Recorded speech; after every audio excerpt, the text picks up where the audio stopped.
Bueno, pues buenas noches a todos. Pues aquí seguimos en cuarentena, pero bueno, lo único que les puedo decir es que ya falta menos y bueno, pues vamos a seguir con esta visión panorámica del Nuevo Testamento, que siento que es muy importante, muy interesante, sobre todo esta parte que estamos viendo de los evangelios, que es la vida de Jesús, y por lo tanto pedimos a Él pues que esté con nosotros en este momento y que pues sea Él a través de su palabra quien nos explique algunas cosas que, por ejemplo, este primer milagro de las bodas de Caná, pues a muchos nos, nos parece un poco extraño, pero tiene una explicación y es creo una de las clases más bonitas que vamos a ver. Eh, Vamos a leer primero la parte de las bodas de Caná y luego ya nos metemos al contexto y todo esto, ¿no? Para que lo conozcamos. Además, ahora sí les tengo que borrar de aquí porque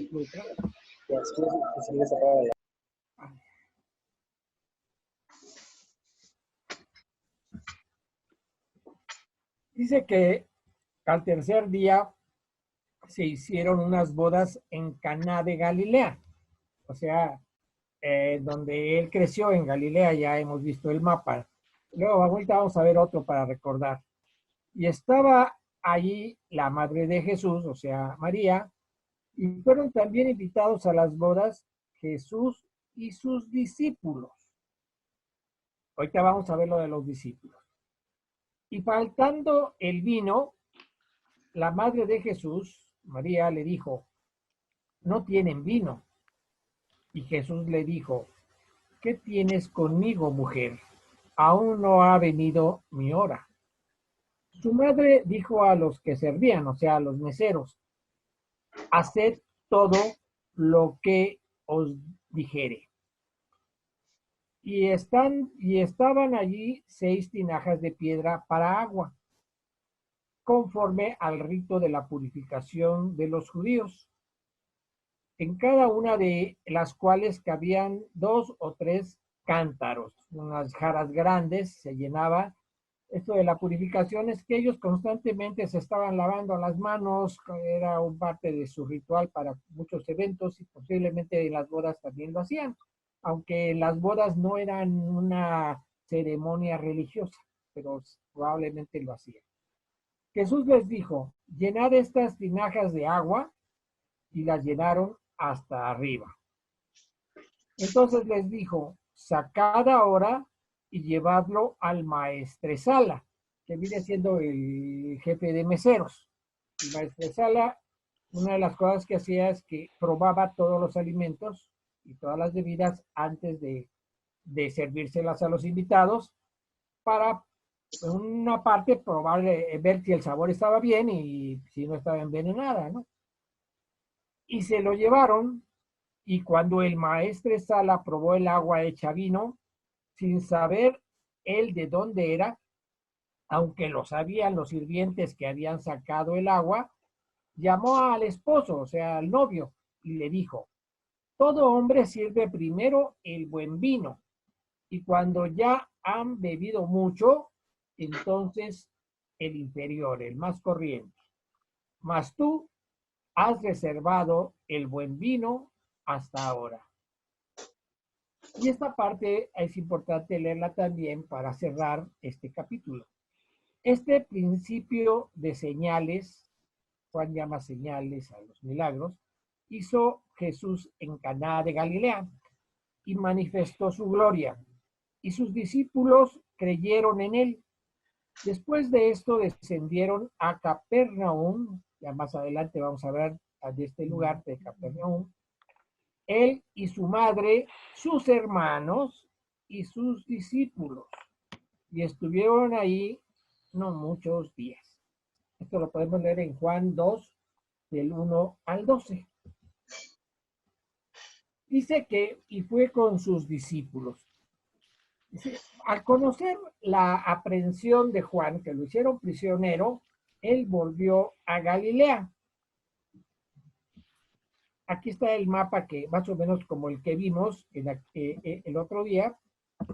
Y bueno, aquí vemos Judea, aquí está Belén, donde él nació, pero él creció aquí en Nazaret. Aquí está Nazaret.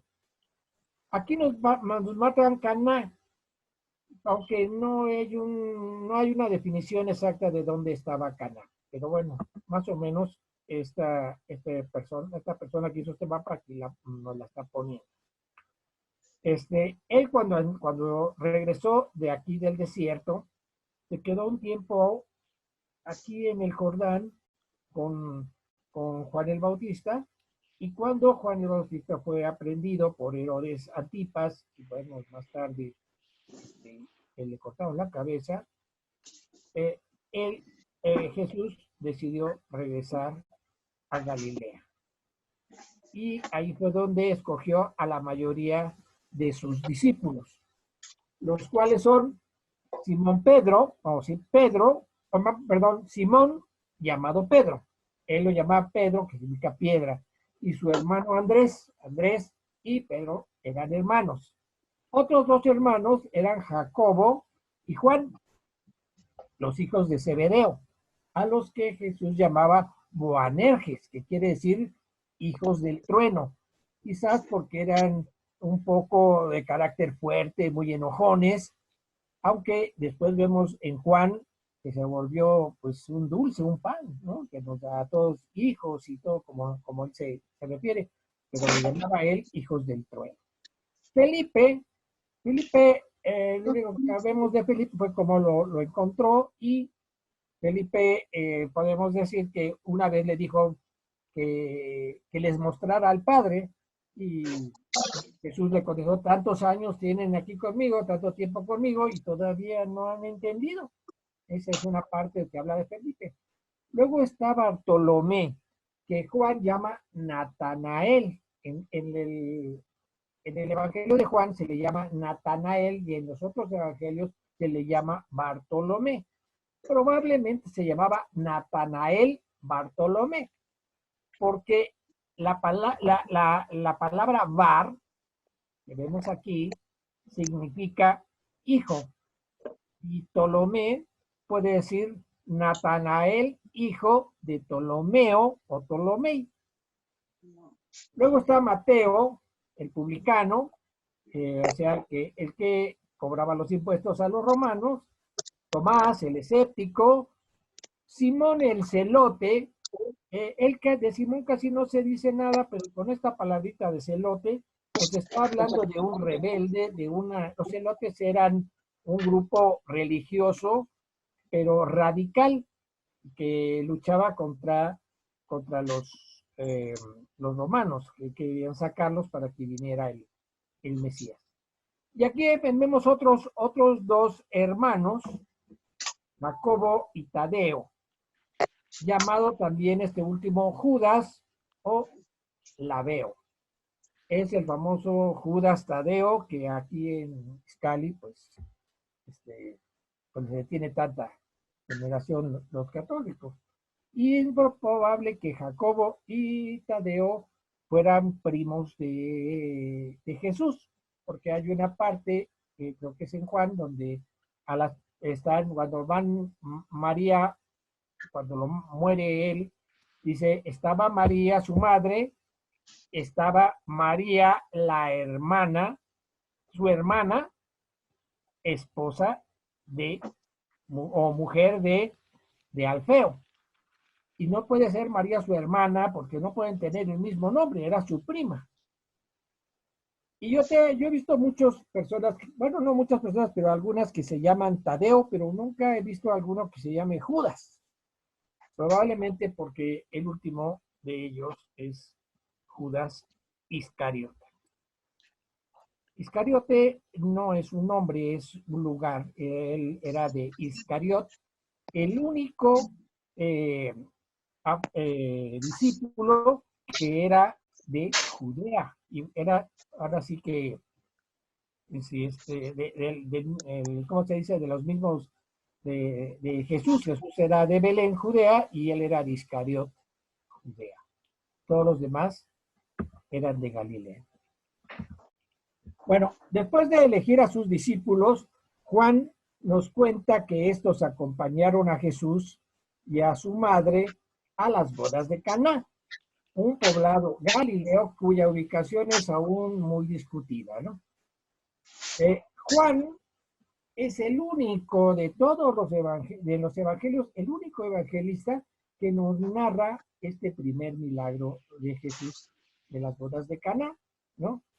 Y es posible que él haya sido testigo o no de este suceso, porque en su evangelio él nos habla de dos reclutamientos y luego habla de las bodas de Caná. Nos habla del reclutamiento de Pedro y de su hermano Andrés, que aquí parece que estuvieran sembrando, pero no, son pescadores, aquí se ven peces, esa es una red, y de Felipe y Bartolomé, o sea, Natanael, que pues, en el Evangelio dice de que Felipe fue a buscarlo y Natanael estaba abajo de una higuera y le dijo que había encontrado al Mesías, y ya después va Natanael con Jesús, y Jesús le dice que lo había visto en la higuera, y dice, ¿cómo me viste? ¿No? Pero ya sabemos que Juan habla mucho de la divinidad de Jesús. Tampoco sabemos nada acerca de quién eran los novios, si era alguno de los apóstoles, si era un amigo de la infancia, un pariente. No sabemos nada por qué estaban en esa boda, ¿no? Pero eso no tiene mucha importancia para la mayoría de los que estudian la Biblia. Lo que más les ha inquietado es esta misma pregunta que yo les hice la semana pasada. ¿Qué clase de milagro es convertir el agua en más vino para que los invitados que ya se habían acabado el vino destinado para la fiesta siguieran bebiendo?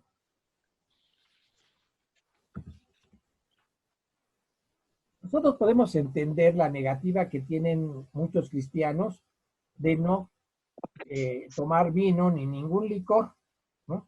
Aunque hay algunos que sí lo hacen, pero esos no vamos a hablar de ellos. Pero la mayoría nos abstenemos de este tipo. Hay de vez en cuando, a lo mejor en una cena tomamos una copa de vino o alguna cerveza, al de muy de vez en cuando y mucho compromiso, no tiene nada de malo, pero en la mayoría de las veces, para no ser de tropiezo para otro, lo debemos evitar. Y más si así ha sido causa de algún problema personal. Algunos cristianos pues han tenido problemas de bebida, o algún familiar, padre o algún hermano ha tenido este problema y han creado muchísimos problemas en la familia. Y por eso nos abstenemos de eso, ¿no? Sin embargo, en tiempos de Jesús, el vino era una bebida muy común, como la Coca-Cola, digamos. Y la falta de en una fiesta era causa de bochorno y humillación para los anfitriones, como lo sería actualmente si vamos a una fiesta y los invitados se les olvidó comprar los refrescos. No vamos a decir, oye, pues como que no van a dar refresco, ¿no? Bueno, pues a lo mismo pasaba, o sea, allá si no había el suficiente vino, pues se veía mal la persona que había invitado. El vino es una bebida que aparentemente, que aparece repetidamente tanto en el Antiguo como en el Nuevo Testamento. Eh, por ejemplo, para festejar la Pascua, se comía pues el cordero, hierbas amargas, pan sin levadura y vino. Cuando alguna familia pobre no tuviera vino o no tuviera dinero para comprar el vino, el mismo templo se los proporcionaba para que la Pasaj o la Pascua la pudieran ellos celebrar como, ahora sí que como Dios manda. En Lucas 2:18 Jesús señala que no volverá a tomar el fruto de la vid hasta que el reino de Dios venga. O sea, que eso, él no dice, ya no los volveré a ver, ya no estaré con ustedes, ya no voy a tomar el café, como diríamos nosotros, con ustedes, hasta que regrese en mi segunda venida, ¿no? Durante la última cena comparó su sangre con el vino, y en otra parte equipara el vino nuevo con el evangelio. Dice que no se puede guardar el vino nuevo en odres viejos, ¿no? No tiene nada que ver el Antiguo Testamento con el Nuevo Testamento. No debemos pensar, por lo tanto, que el verdadero cristianismo sea la negación de todos los placeres humanos. Este es un pensamiento que el diablo ha introducido en la mente de los hombres para desanimarnos. Muchas veces cuando tratamos de convencer a la gente, muchos no quieren acercarse porque piensan que nosotros somos muy aburridos, que nuestras fiestas son de puro cantar alabanzas y nada de nada, ¿no? Pero no es cierto. Nosotros que somos cristianos y hemos estado en muchas fiestas de cristianos, sabemos que nos podemos reír, que podemos decir chistes, todo sano y no necesitamos de bebidas. El Señor no ha venido para robarle a los hombres la alegría y la felicidad, sino todo lo contrario, para que seamos felices. Pero ¿qué pasa con el vino? La Biblia hace diferencias entre el vino bueno y el malo. Nosotros también hay vinos que no están bien cosechados, no es de un buen lugar para una viña y el vino no sabe igual. Pero no, en la Biblia no se refiere a ese tipo de vino malo o bien fermentado, no. Aquí se refiere a un vino que daña y a un vino que no daña. El adjetivo que usa es vino fermentado o sidra. El vino, nosotros nunca usamos el término vino fermentado porque todo el vino para nosotros es fermentado. Si no, no es vino. Nosotros no podemos hablar de un vino no fermentado y de un vino fermentado. Y la sidra, siempre que la Biblia habla de sidra, habla de una bebida embriagante, hecha con uva, manzana, pera o dátil, entre otros ingredientes dulces. Casi les antojó, ¿verdad? Pues no.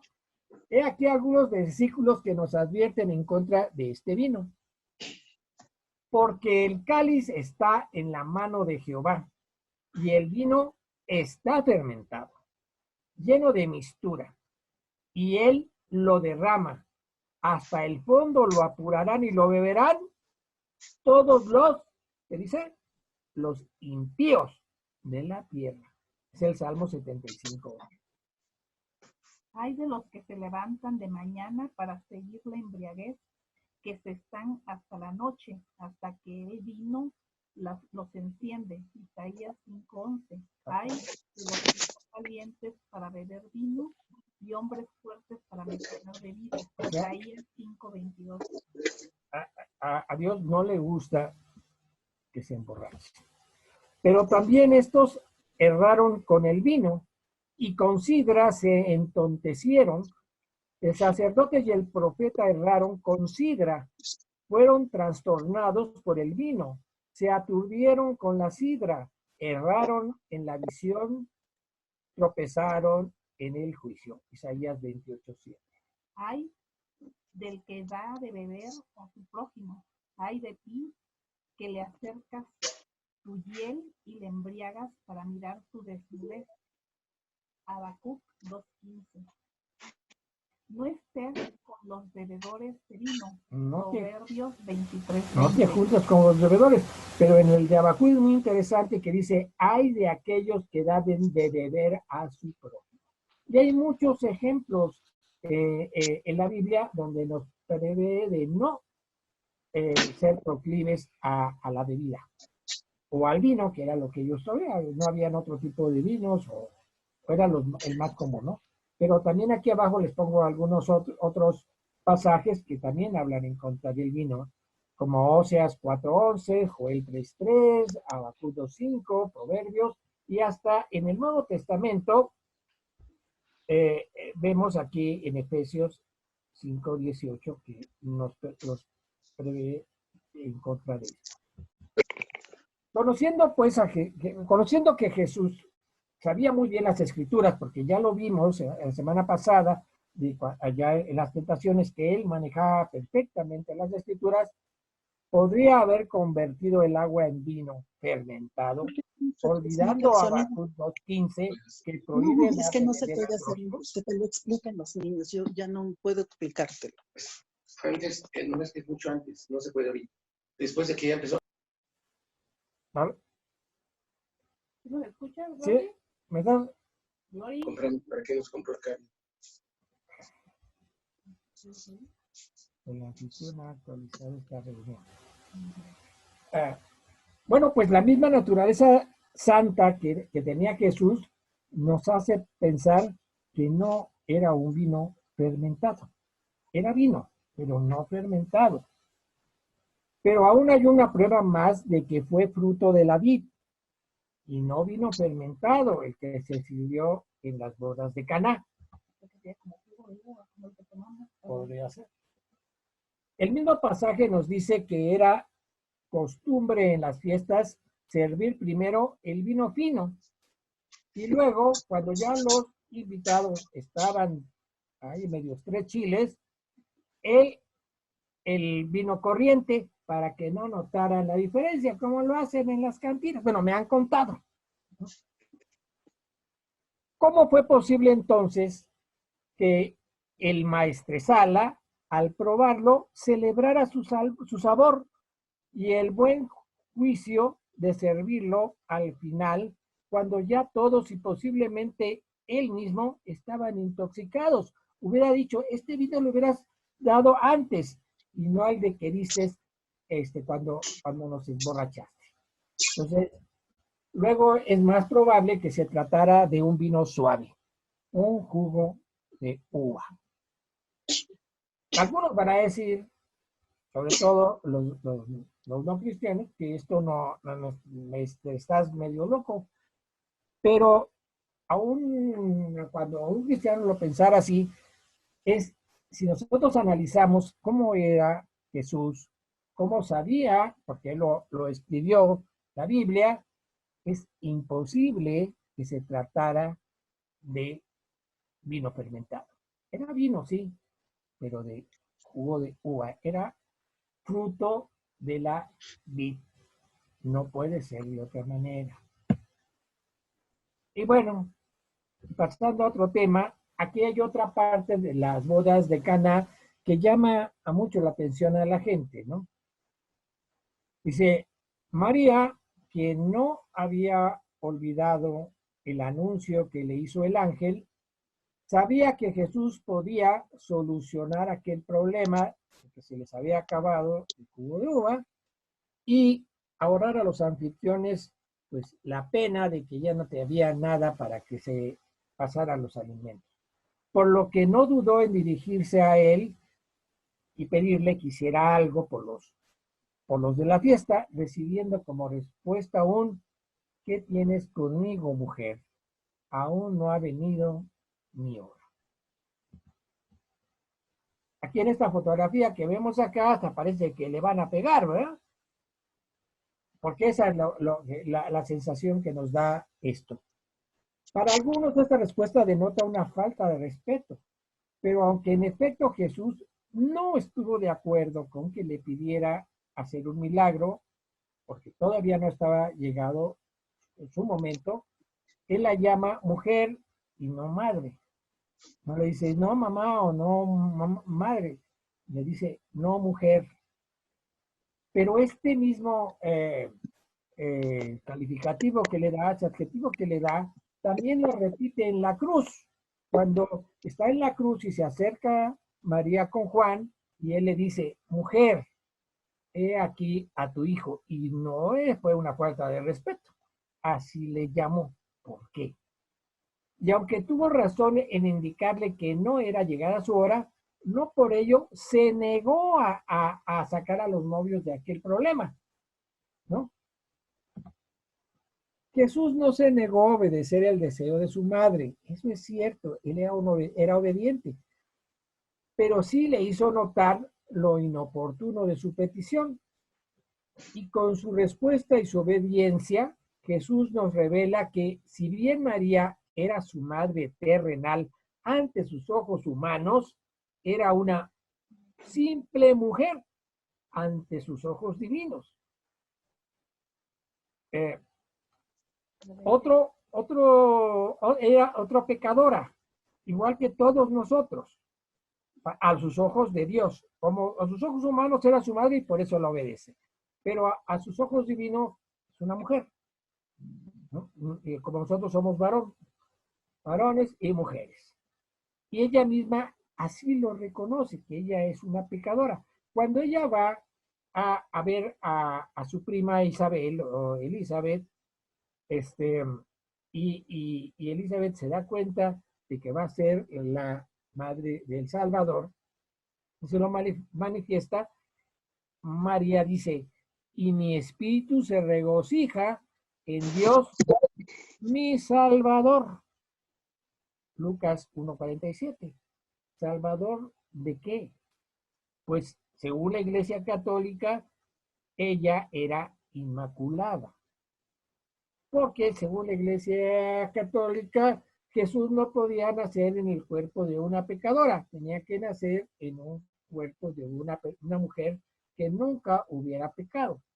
Pero eso nos lleva a pensar que María, para haber sido inmaculada, debió haber nacido de una madre que también fuera inmaculada, y esta de una abuela, y la otra de una bisabuela, y otra de una tatarabuela, y así hasta llegar a Eva, y sabemos que Eva no era inmaculada.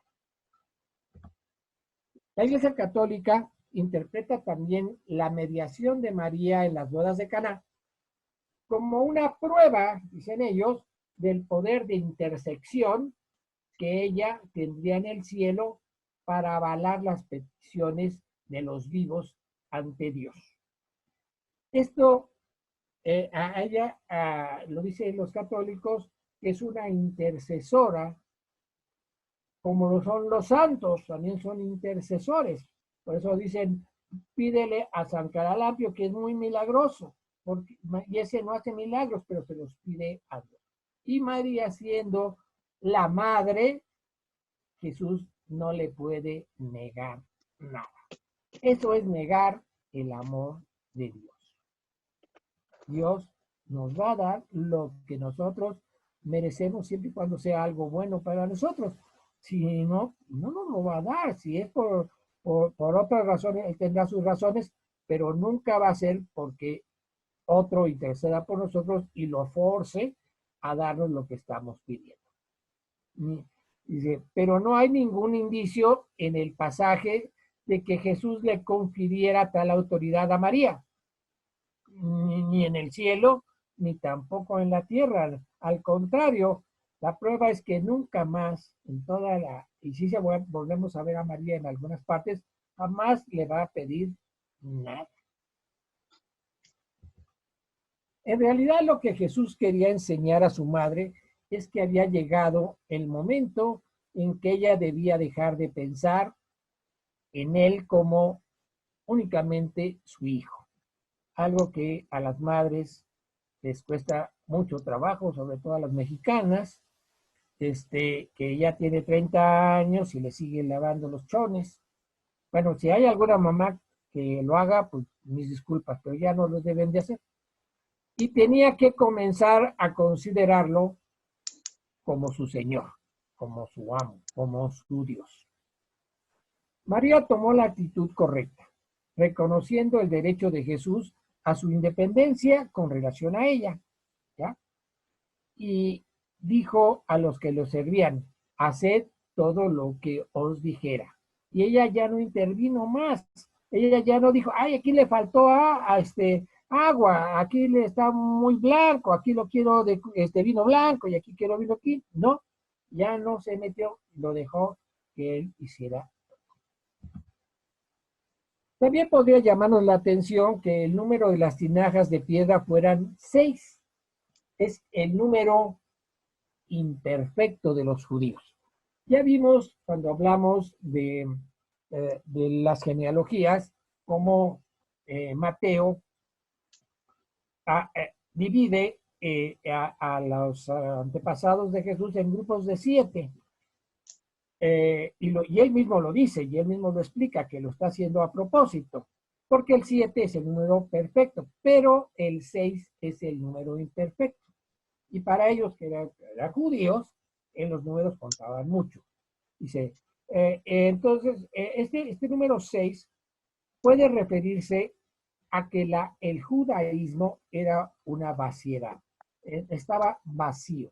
Había que Jesús lo llene de agua, y ya que lo llene de agua, lo transforme. Eso es algo similar a lo que ocurre con el nuevo nacimiento. Con cambiar una cosa por otra.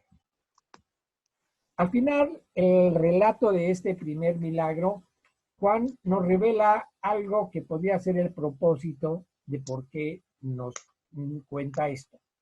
Después de las bodas en Caná, el Señor regresó con su madre y sus hermanos a Capernaum, como ya lo dijimos. Sin embargo, el tiempo que pasaron allí fue muy breve, unos cuantos días, dice Juan 2:12. Esta boda, pues, marca un punto de transición entre el tiempo que Jesús vivió con su familia y el comienzo de su ministerio público. A partir de entonces, Jesús recorrió toda Galilea y sus alrededores, predicando en las sinagogas y sanando toda enfermedad, liberando endemoniados y levantando paralíticos. Y su fama se extendió hasta Siria, exhortando al mundo con estas palabras. Arrepentíos porque el reino de Dios se ha acercado. Mateo 4:17. ¿Se acuerdan que Juan decía arrepentidos porque el reino de Dios se acerca? Bueno, Jesús lo cambia y dice se ha acercado, porque el reino de Dios es Él, ¿no? Como ya lo vimos, Él es nosotros nos acercamos a Él y empezamos a gozar del reino de Dios. Bueno, ahora pasamos a la parte cuchicuchi de las preguntas. Nombren a los 12 apóstoles. Yo, A ver. Pedro, Andrés, Jacobo, Juan, Felipe, Tomás, Mateo, el hijo de Alfeo, que es Tadeo, ¿no? Tadeo. Sí, luego Simón, Judas Iscariote y Bartolomé. Faltó uno nada más. El segundo también se llama Jacob, que es el hermano de Judas Tadeo. Muy bien, muy bien. Muy bien. Estrellita. Muy bien, estrellita. Yo no pensé que... Porque muchos dicen Pablo. No, Pablo no fue apóstol. Bueno que no abrí la boca. ¿En cuáles evangelios se narran las bodas de Caná? Ay, ¿en Juan? Ay, perdón, Claudia. Ya respondiste, me ganaste. Perdón. Solamente en Juan. Juan es el único que nos habla de las bodas de Caná. ¿En qué región de Palestina se hallaba Caná?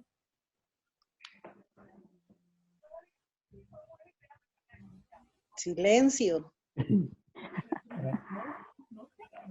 el norte, ¿cómo se llamaba? Le voy a decir a las 3 regiones que formaban Palestina, eran Samaria, Galilea y Judea. Galilea. En Galilea, Galilea. en el norte. ¿Se mostró Jesús grosero con su madre cuando ésta le pidió que hiciera algo en esa fiesta? No. Mm, No. No, No. Sí le hizo ver que no estaba el momento, pero sí la obedeció y la llamó mujer porque para él era eso, una mujer. No la veía de otra manera. ¿Cómo denomina la Biblia al vino malo? Vino fermentado. Sidra, Sidra o vino fermentado. vino fermentado. Cosa que en nosotros, en nuestro tiempo, no existe. El vino siempre es fermentado. En la Biblia hay vino fermentado y sidra. Medio punto para Claudia y medio para mí. ¿Qué se acostumbraba a hacer con el vino en las fiestas? Habla.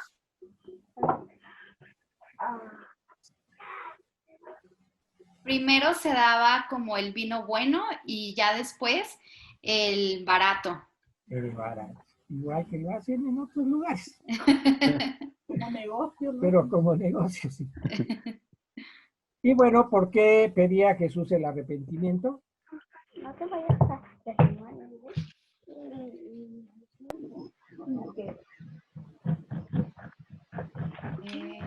Para perdón de pecados, ¿No? ¿no? No. Claro que sí, el arrepentimiento era necesario para el perdón de pecados, pero ¿por qué el reino de Dios había llegado? Ajá, se había acercado, sí. Porque el reino se ha acercado. Bien. La próxima semana vamos a ver el tema de la expulsión de los mercaderes del templo. Este es un suceso que la mayoría, que los tres de los evangelistas los ponen al final y Juan lo pone al principio, pero bueno, ya hablaremos de eso.